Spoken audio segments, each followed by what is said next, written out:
Hoy en día utilizamos nuestros móviles a diario para actividades como entretenimiento, comunicación y almacenamiento. Por ello, es habitual que nuestros dispositivos se ralenticen o se queden sin memoria. Es recomendable revisar regularmente el estado de tu memoria interna y usar la aplicación de mantenimiento de tu dispositivo para obtener el mejor rendimiento de tu Samsung Galaxy.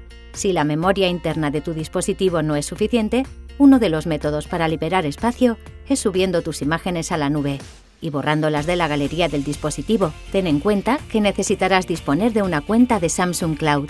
Hay 3 maneras de establecer la opción de sincronización automática de la galería. Abre Galería y desliza el botón de sincronización desactivada en la notificación de sugerencias de galería. Si la notificación no aparece, prueba las siguientes opciones. Abre Galería, pulsa el menú de 3 puntos, pulsa Ajustes y desliza el botón de Samsung Cloud para activarlo.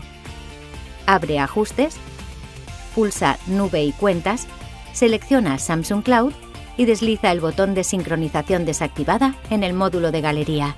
También puedes utilizar la aplicación de mantenimiento de dispositivo para mejorar el rendimiento de tu dispositivo. Abre Ajustes, pulsa Mantenimiento dispositivo y pulsa Optimizar ahora.